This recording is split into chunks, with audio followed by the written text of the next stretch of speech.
சட்டமன்ற தேர்தல்ல திமுக கூட்டணி 200க்கும் மேற்பட்ட தொகுதிகள்ல வெற்றி பெற காஞ்சிபுரம் மண்ணில் சபதம் ஏற்போம்னு துணை முதல்வர் உதயநிதி சூளுரைத்திருக்கிறாரு. காஞ்சிபுரம் சட்டமன்ற தொகுதிக்கு உட்பட்ட கிளை, வார்டு, பாக நிர்வாகிகளுக்கான அறிமுக கூட்டத்துல திமுக இளைஞர் அணி செயலாளரும் துணை முதலமைச்சருமான உதயநிதி கலந்து கொண்டு புதிய நிர்வாகிகளை வாழ்த்தி பேசினாரு.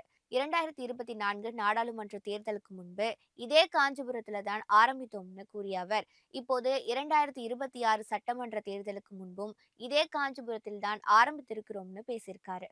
ஒவ்வொரு நிர்வாகியும் குறைந்தது 50லிருந்து 60 வாக்காளர்களை தங்களின் கட்டுப்பாட்டில் வச்சு 50 அல்லது 60 வாக்குகள் உங்களின் பொறுப்புகள் இருந்தது என்றால் உங்களின் வளர்ச்சியை யாராலும் தடுக்கவோ தவிர்க்கவோ முடியாதுன்னு உதயநிதி கூறியிருக்காரு. அதிமுகவை பாஜக துண்டு துண்டாக நறுக்கி விழுங்கிக் கொண்டிருக்கிறதுன்னு கூறிய அவர், மக்களை காப்போம் தமிழகத்தை மீட்போம் என்று எடப்பாடி பழனிசாமி தமிழ்நாடு முழுவதும் சுற்றுப்பயணம் செய்து கொண்டிருக்கிறாரு. முதலில் அதிமுகவை அவர் பாஜகவிடமிருந்து மீட்க வேண்டும்னு விமர்சித்திருக்காரு.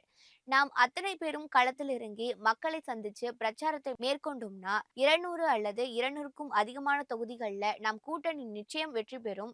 200க்கும் அதிகமான தொகுதிகளில் நாம் வெற்றி பெற வேண்டும்னு, அதற்கு தொடக்கமாக காஞ்சிபுரம் தொகுதியில மிகப்பெரிய வாக்கு வித்தியாசத்துல நீங்கள் வெற்றி பெற்று காட்ட வேண்டும்னு உதயநிதி கேட்டுக்கொண்டிருக்காரு.